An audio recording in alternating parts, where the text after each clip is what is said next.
Welcome, everyone, to Clear Conversations, Creative Minds and Sobriety, where we uncover the unexpected creative advantages of clear minded living. I'm your host, Josh Wall. Today, I'm thrilled to bring you Kate Baily, author, coach, and co founder of Love Sober. What fascinates me about Kate is how she's turned sobriety into a creative catalyst rather than a creative limitation.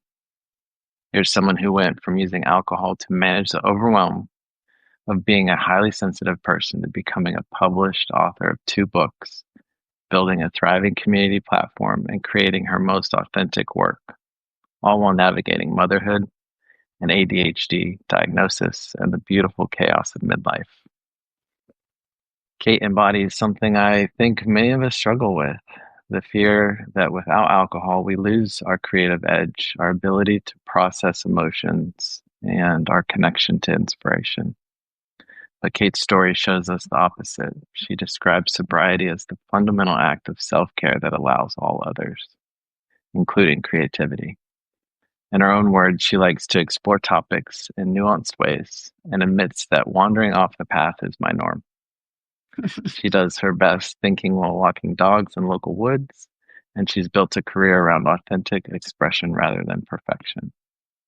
So, whether you're sober curious, newly sober, or years into your journey and wondering how creativity fits into this alcohol free life, this conversation is for you. Welcome, Kate. So good to have Hey, you. Hi. yay, thank you. Thanks Yeah. so much. No, my pleasure. The yeah, so I guess walk me back. It's 9 years, I believe. Is that accurate for your sobriety? Yeah, it's accurate for my continuous, Cool. Hmm. like the last day one, touch all the wood that there is. Um, it's a little bit longer from when I sort of stopped drinking, and then started to think about what recovery might be. We didn't use that word in the UK back then at all. So it was about, it was about 12 years ago, I found an online site, Soberistas, and it was the first kind of thing that ever felt accessible to me. Um, I think probably this is relevant in terms of visual media and writing, because it was the first thing that I found that didn't scare the living daylights out of me, and it looked like a magazine. And I'd been working on magazines and newspapers up to that point. I was a magazine girl, so nice picture, nice font, serif font, and then some sort of like blog posts really appealed. So I felt like, okay, I might be able to cope with this. So I blogged in the middle of the night. I was like, okay, never done a blog, introduced myself. And in the morning, I had like 7 responses on this site just saying, we're like you, we get you, like you can do this. And I was just like, oh my God, felt like someone had thrown me a life ring. And I stopped that day, and I stopped for 13 months just like that. It's never just like that, is it? It was like literally getting on the site every day, white knuckling it, working out how to, we weren't talking about midlife menopause back then, 12 years ago, really. Instagram wasn't a thing. We were not talking about sober curiosity or like more nuanced kind of, conversations around that. I don't think ADHD was a thing. Like it was a thing, but it wasn't a thing, right? Like, They like didn't know who it was was a talking thing. about that? So yeah, so to cut a long story short, I hit the perimenopause after a year of sobriety. I didn't have a toolkit. I was very disconnected with my core values. I didn't know anything about nervous system regulation. I did not know I was neurodivergent. All the things. And before I knew it, I pushed the fuck it button, and I went back. And then I Mm, probably spent about 2 years then going, oh, okay, this is not making me happier. So started to look mhm. at what I would now describe recovery tools, until I, got that long stretch again, touch wood. Yeah, I've got some Yeah. here. So, like, okay, so that well, so when you went on the blog post, that was you were quitting at the time, and then you were every day like working through it, and then for 2 years you went back to drinking, and then Yeah, was I went like, sort this of is backward and forward, yeah, backwards and forwards. But yeah. interestingly, that I would say then that writing was my first recovery tool. Mm, hmm, hmm.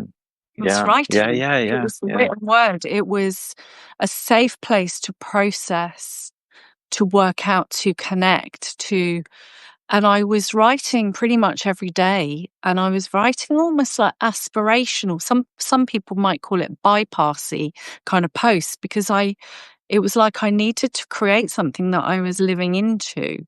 So I would be much more able to, once I'd reflected on something, then I would write a post about maybe what I'd just been through and how I worked it out.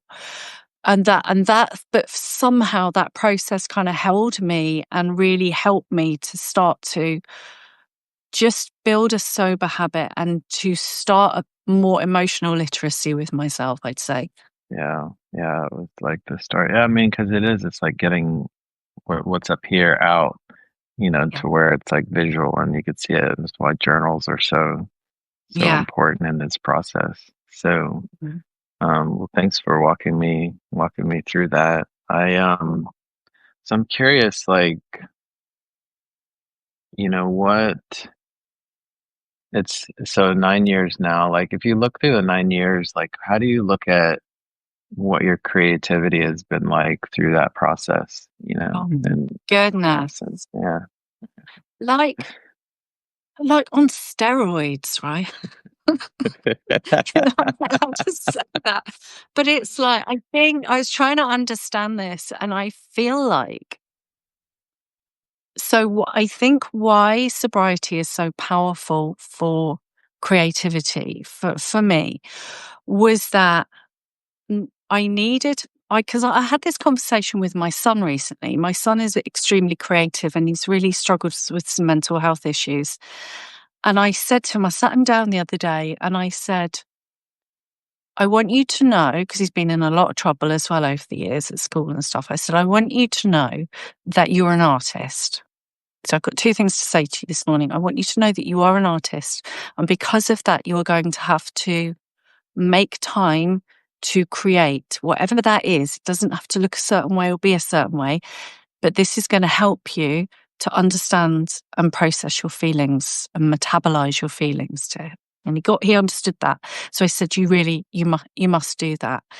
And he said, okay. And I said, the other thing, and I don't know how this relates, but I think it related to me somehow because I feel like sobriety gave me a little bit of more bandwidth. I said to him, you don't have to have it figured out right now. You have time.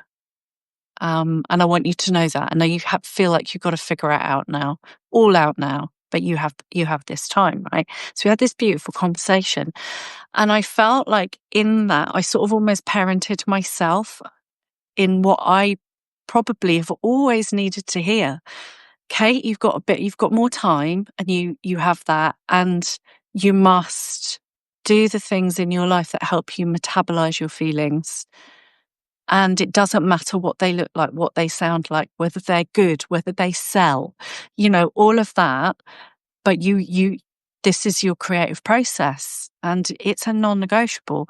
So I think that showing up every day in, day out, doing the sobriety, chop wood, carry water, right? Doing all that, we get to be very intimate with ourselves, I think, in a way that I was just hiding with alcohol. And so it gave me, I've used that emotional literacy, but it was almost like the need was created because I don't think I could do this if I didn't have those creative tools. So so what did I do? Like one of the first things that I did is I was continuing to write. So I was always writing. We've said before, haven't we, that I did a podcast, and that felt very creative. That was very creative, with Mandy Manners. And then on the back of that, I'd started to write, I'd written 3 chapters. I knew I wanted to write a book, and because of the podcast being successful, it meant that we were able to get an agent, and they would publish the book. So that was that. I felt such a relief. It's like, thank God I finally written that book. Mm. I always wanted to write a book when I was younger, when I was working on Uh, newspapers and magazines. yeah. But I was like, I did it. I got to do it. The other thing I did is I used to be a singer as well. So music has Mm, been part of my life. That got shut down with all the grown up stuff. So, but I was a bit like, oh, I wanted to be quite cool and rock and roll, and that went hand in hand with drinking and hedonism. So I felt like I wasn't going to be able to access that. That was past. mm, But what I did is it slightly shifted. So I joined in a musical theatre group near to me, and I went for an audition, and I was just like, oh, this is so lame. Anyway, it was Priscilla, Queen of the Desert. So it's all these disco classics. And I got cast as one of the leads, like one of the divas, not the three, drag queens, but the divas that sing all the disco tunes. mm, mm. Best time. I had the Oh, best time. Drag queens and divas and all the disco classics. So I don't think it was the kind of thing that if I'd been drinking, I wouldn't have had the energy to do that. I wouldn't have, I mean, I was terrified to go and do it, but it was the kind of thing that I'd have thought would be a good idea, but I would probably have got drunk. I'd have been hungover and I wouldn't have turned up to an audition. Do you know what I mean? So I yeah, yeah, feel like yeah. Hmm. that whatever came through, it was like it was genuine, and it was, I don't know. It felt in my within my bandwidth or something, or possible. I don't know. Yeah. Yeah, I love that. I feel like the bravery that comes from it, it's like that relationship that you build with yourself. It's so cool. Um, Oh, I let me love see what. that. I love that. Hi, there's Anna Arthur. Hi, Anna. Hey, Anna. Let's see, really relate to the social feeling that things won't be the same. And I realized still kind of felt buzzed out socially with social intoxication. Yes, thanks, Judd, for sharing. Um, yeah, it's hard to read the the comments and such. But yeah, so creativity on steroids. Yeah, she wrote 2 books. Um, It's a beautiful yeah, bit. just and the theater. I mean, like, I just love that. I just love that. Like, I've done. Yeah, it was through my sobriety that I did improv, like stand-up improv, and I. I'll make a small note that I did the class and I Mm, did the exercises and we practice on stage. But the end of it, um, you're supposed to do a live show, and mm. I, I, I bucked out of fear, so I didn't do the show. But I was still proud of myself of, doing something that normally, yes, I would have been afraid to Yeah. just even touch. So Yeah, absolutely. And something about that, what you've just said, is it's like permission to play, permission to push out of comfort zone and go, well, what the hell? But also, what I hear you did as well was that actually you pushed up against your edge and decided to take care of yourself and go, actually, that's enough, right? That's enough. And I'm going to take care of Josh, and I don't have to push myself way beyond something, Because again, we get to choose, don't we? We get to feel into our edges and then choose. So that's powerful. yeah, absolutely. I mean, it's yeah, the choice of what feels right in this moment. Yeah. Um, um, it Karen Kay says wise boundaries. It's true. You uh, had wise boundaries. Aaron. Um, so with um, do you feel like your creative voice like shifted over the years with sobriety? Yeah. Yeah, I really do. I felt like, I mean, I think that there is something at the moment. with the midlife transition, I know we were going to sort of touch on that. Hmm. There is something that isn't completely formed for me, but is around reparenting. It's around tending to my inner teen as I go through that kind of menopause transition to queenager years, which feels very like walking through the fire of that I remember that puberty was in teenagerdom. There's that same disruptive energy. Mm. So for many years, I was mothering, caretaking, building. And there's something about this now that feels slightly more, it feels like a return and it feels slightly disruptive. Um, and it feels a little bit freer. So I have got an example of this. I am part of an artist group called Ray of Light, and that's run by Tammy Salas. I don't know if you know Tammy Salas. She's fabulous. She is on Substack and it's the Gold Star Diaries, but I think you should connect with her maybe because she is beautiful creative and has a creative community.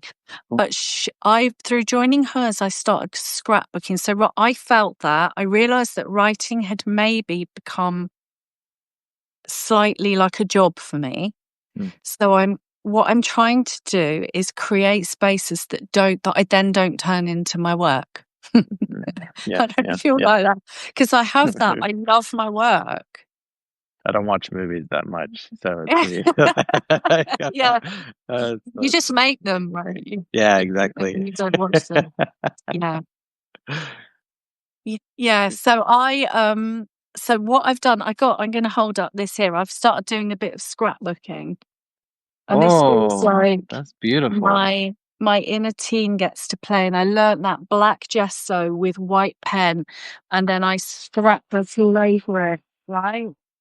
Wait, Right. so the thumbnails that I'm seeing on your post is that pictures of your scrapbook or are Oh, you yeah. So I do that. Yeah. So what I do, it's sometimes part of my scrapbook, but I also like to work with Canva because I've realized, yeah. So mm, what I will do, I will do this kind of stuff, stunning? put it into Canva.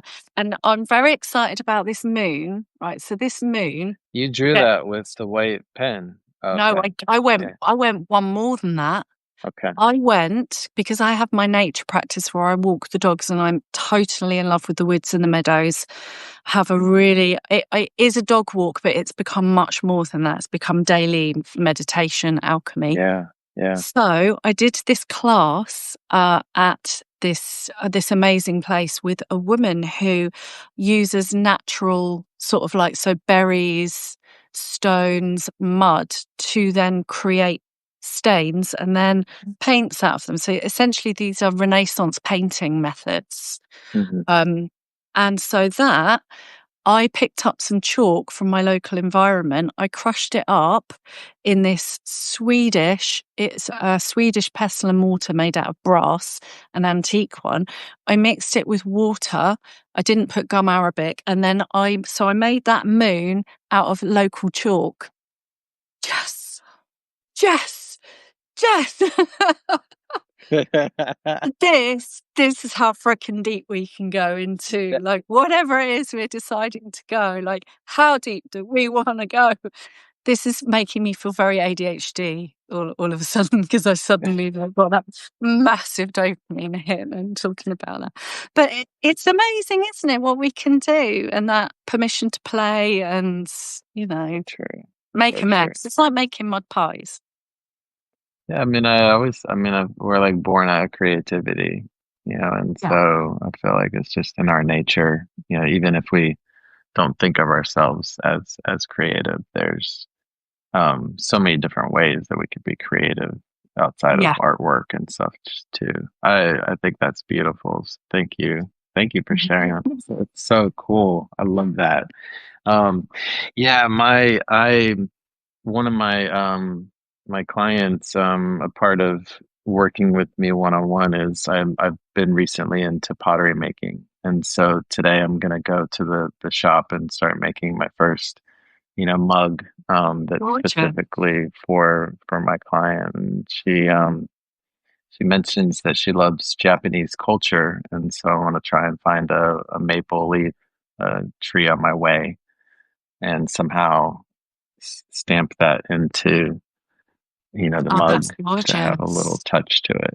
So, yeah, That's so gorgeous. And what I love about all of this, I feel like this is like mindfulness and presence. Like essentially it's tools to drop really into the presence of being alive.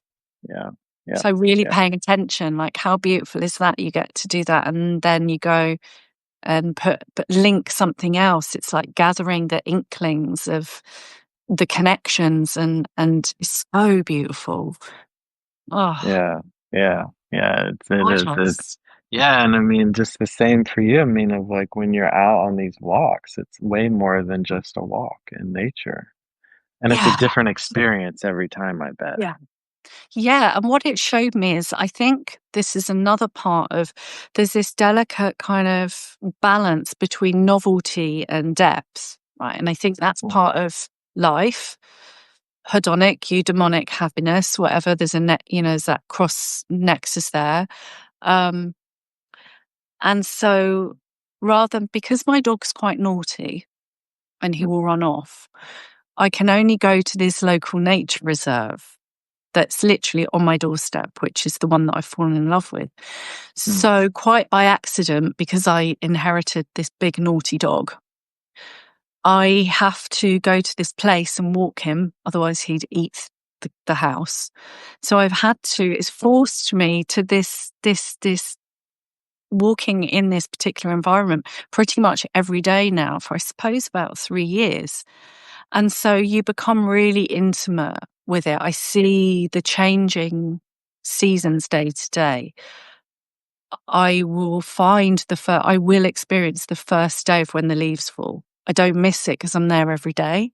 mm, So there is mm, something that I would have thought I'd get bored go doing that route yeah, every day.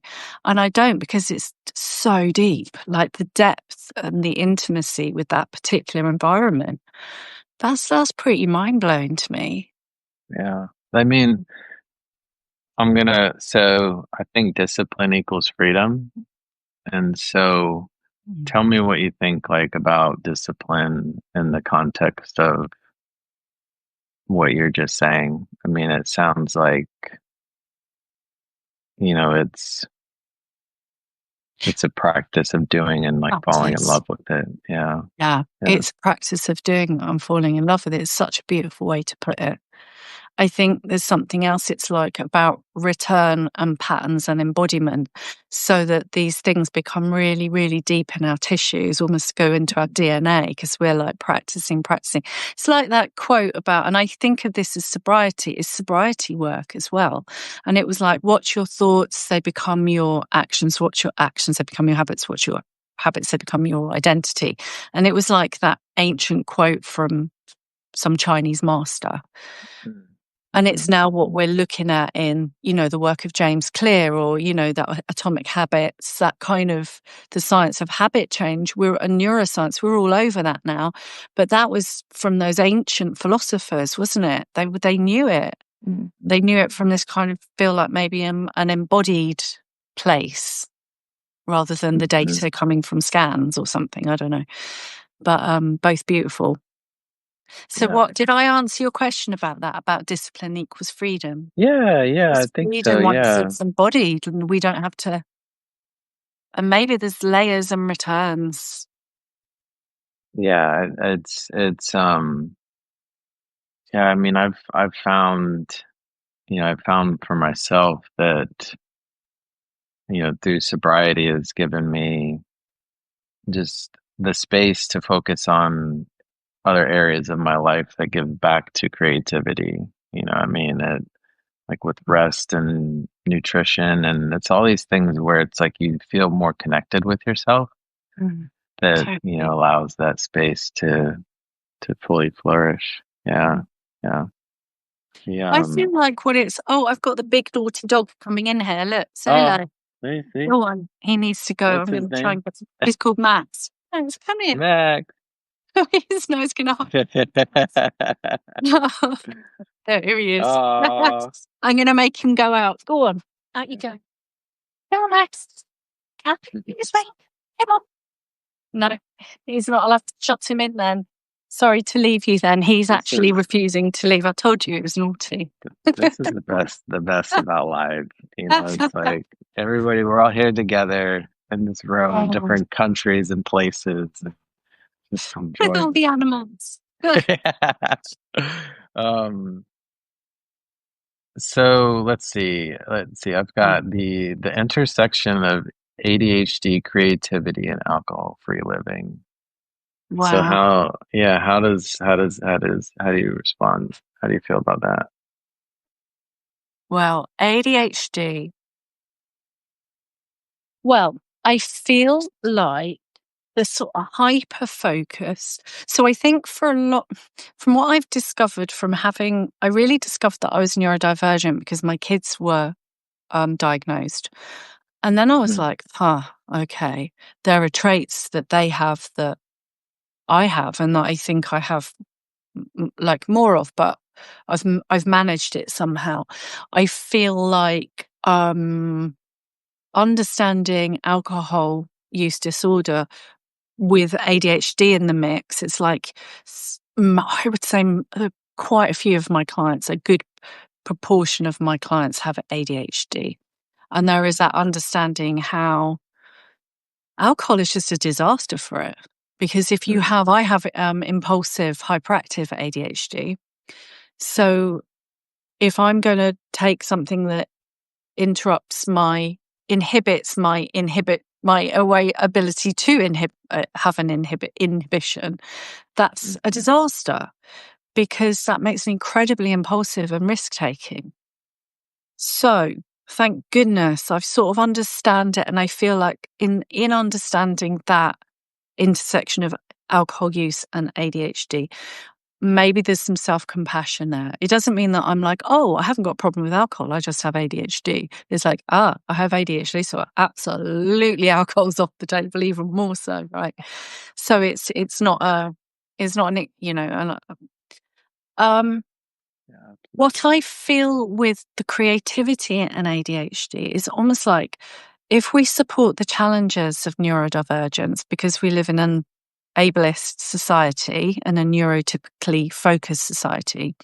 So I'm happy to have that label in order to advocate and to support any challenges that I have with that. To harness the superpowers of neurodivergence, which I think the hyperfocus is.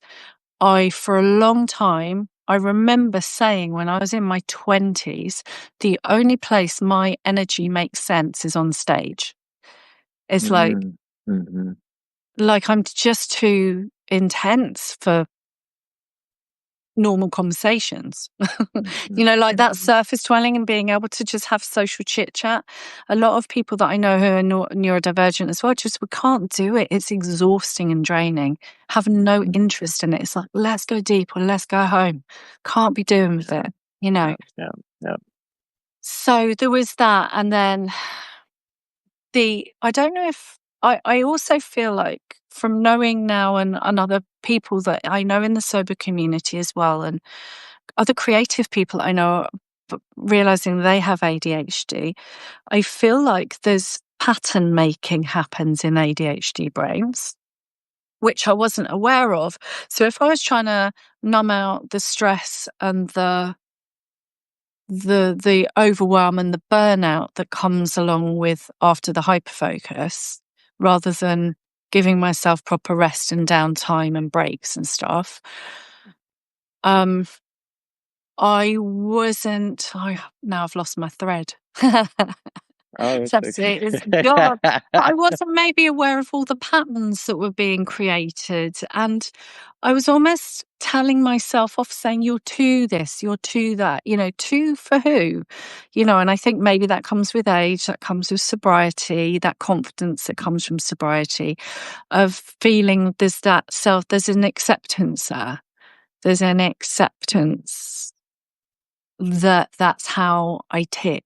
And then that feeds into creativity because that's like, well, okay, then I'm not spending all my energy trying to argue with that tendency, or I'm just going to go with it. And hopefully I'm putting it into appropriate creative things that I love. I'm not, it's almost Yeah.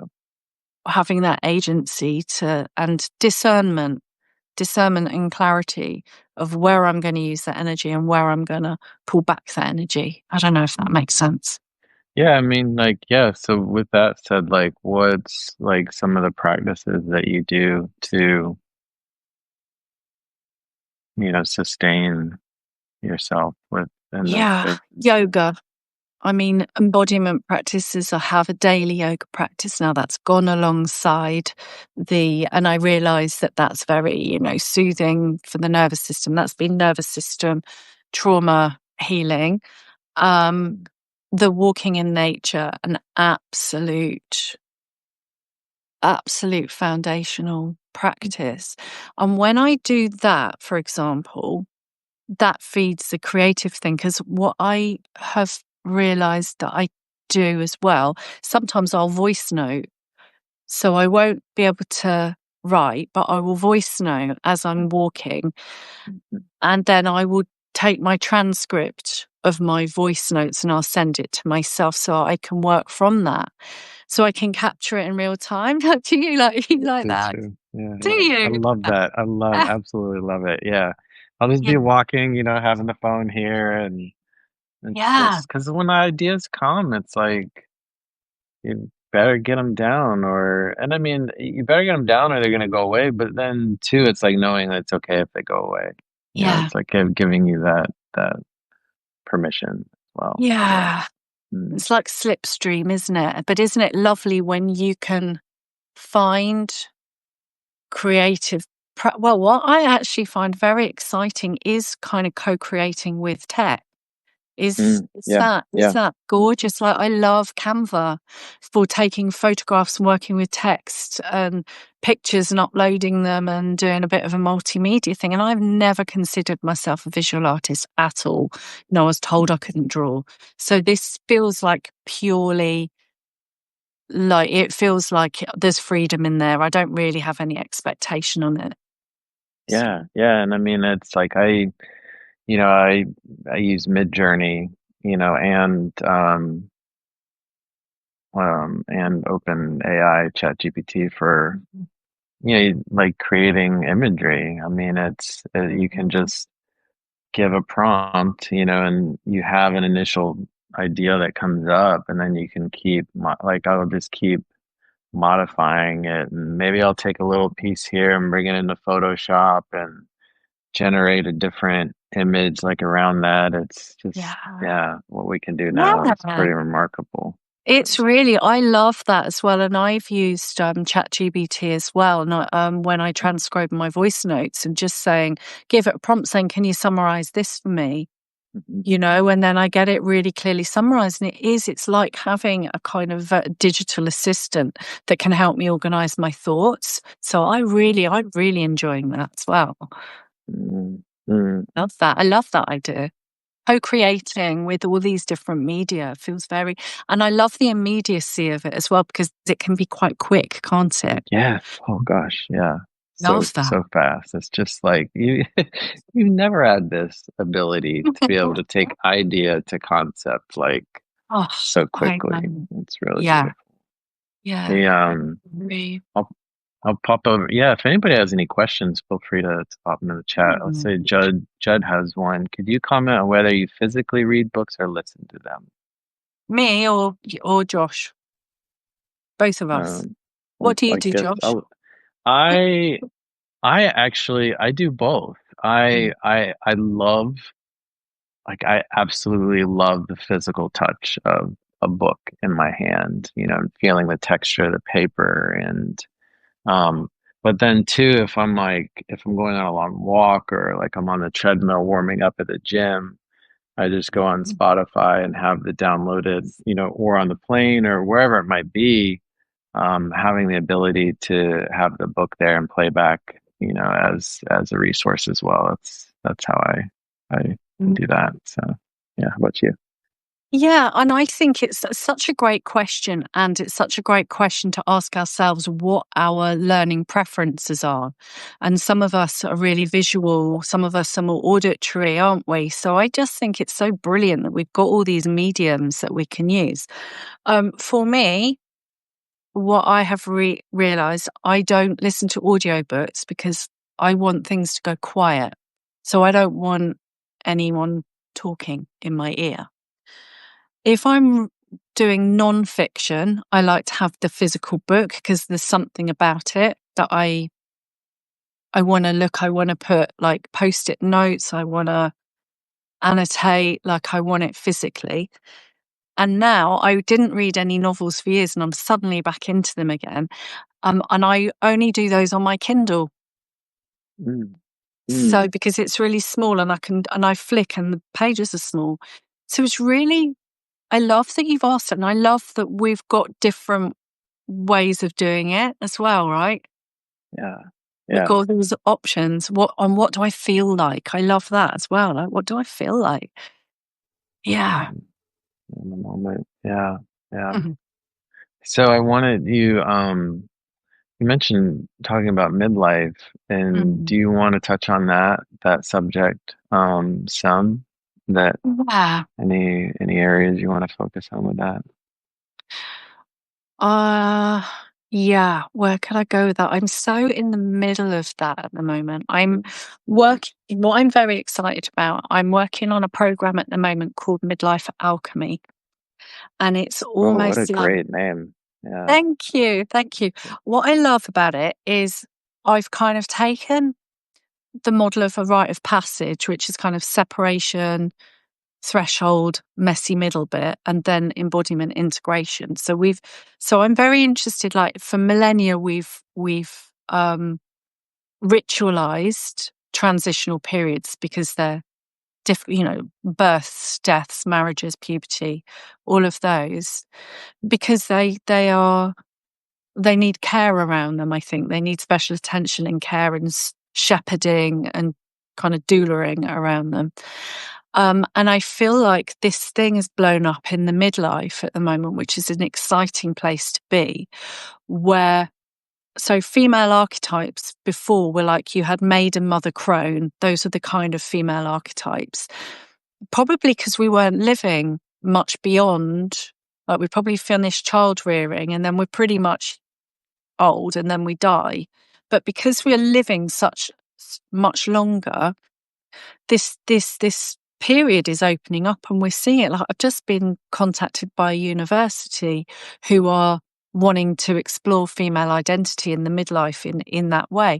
So Mm, mm, it's actually becoming a thing. So I'm fascinated with what I call the queen archetype, and using traditional rite of passage sort of frameworks to move creatively through this period. So I'm doing I don't know if that makes any sense. I'm so deep in it, but I'm doing a 12-week program.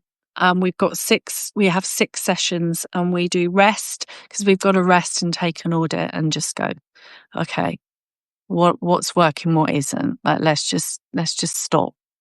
So it's rest, then regulating our nervous system. So all of that sort of good stuff.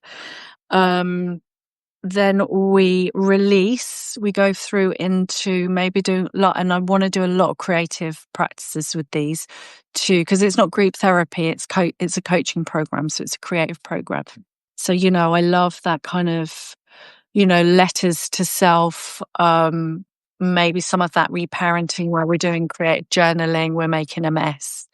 So releasing like what don't we need anymore. Um, then we are rooting, so working with our core values and getting deeper into kind of where we're now, our embodiment practices. Ritual is the fifth one. So that's very creative. What are our supportive rituals? I mean, don't get me started on that with the kind of the tarot and the and the praying stuff and getting out in the woods and all of that good stuff. But it's very personal. And then rise, we're like looking towards the what I think we're actually doing in a 20-year process, not in a 12-week process, is actually we're starting to co-create new models of elderhood that Mm. we now want to move into, men and women, but I'm working with women. And because we've got some pretty crummy messages around aging, and around what that might look like. And I feel like Gen Xers are like going, nah, we're going to be some great elders. And what is that? Mm.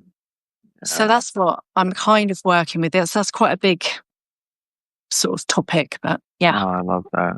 Yeah, I love it. Um, I want to keep going because this can just be so much fun. I tend to cap the conversations between 30 and 40 minutes. So, We're um, coming to that, right? Oh, we're we've gone coming over. so We've close. gone Yeah, over. it's Yeah. always so worth it. Yeah. The Can you give everybody a chance to learn more about what where they can Mm. find you and like your book and all that? Yeah, Yeah. thank you so much for giving me the Mhm. opportunity. I appreciate Mhm. that. So everything I do, so I do coaching one-to-one, I do programs. My work is the intersection of sobriety, alcohol-free living, and midlife transition. So menopause support as well. So everything is at lovesober.com. You find a drop down with all the things. My books, that is Love Yourself Sober. That was the first one. That is That's the quite first like, one. Yeah. that's the first one. That was like mummy wine time, a lot of coaching tools, a lot of kind of calling Mm. bullshit on Mm. normative drinking culture and, Yeah. looking at socializing. And this one is one very dear to my heart, which is Beautiful. seasonal. That's the kind of seasonal prompts. Love your sober year. So yeah, it's got lots of more, I suppose, more holistic. It's a more holistic, that is more like when you're already sober and you're just wanting something nurturing to support you a bit more. Mm. It's not really a Mm-hmm. quit book, that one. This is a quit, Mm. that's a quit lit, but that's a cozy up I and love that let's you have both. explore. Yeah, that's so great. I gotta go to Barnes and Noble and Yeah. pick these up. Yeah. So, Yeah. yeah. Yeah. And so then you have your Substack that's Love Sober as well that Yeah, so I you do write. my Yeah. Substack. Yeah, and that's a mixture. Like I put the podcast out there when I do it. Mm. So that would be lovely. I'd love to talk to you on the podcast and dive into Yeah. the stuff because Oh, they're that'd be always really amazing. one-sided, aren't they, when you've got guests? It's all about me. It's true. Yeah, I, it feels that way. Like there's little bits, but it's gosh, I mean, I love it though. I mean, I love. I mean, I'm just like I'm a forever sponge. Like I just want to just listen and take in the knowledge yeah, and yeah. just share in the space. So Yeah, it's like it's yeah, building community, isn't it? And sharing. yeah, it's Yeah, such a lovely community on Substack, and then I think too of us having this space of sobriety is really special. yeah, It's given so much to my life, and just based off of yeah. everybody that I've talked to, it's Oh, just I couldn't imagine. Like, I yeah. literally could not imagine that. I am so grateful. And when people talk about that in the early days, that kind of gratitude that comes through for it, I was like, yeah, it all sounds a bit worthy. Like, yeah, whatever. I know I really, really I thank everything. Like, it's beautiful. Gift that keeps giving, right? It's so true. It really does. It keeps Yeah. growing. Well, thank you, Kate. Oh, thank you everyone for joining. It's This been was so so good. lovely to meet you. Yeah. It's lit up. It's been a high point of my day. Thank you. Lovely to. Yeah, me too. Me too. And I wish you the best the rest of your week and weekend. And thank you Yeah, to and everyone. you. And you, And Josh. Thanks for tuning in, everyone. That's really yeah, lovely. thanks everyone. Thanks, Karen, Judd, everybody. Have a good week. We'll see ya. Bye. Bye.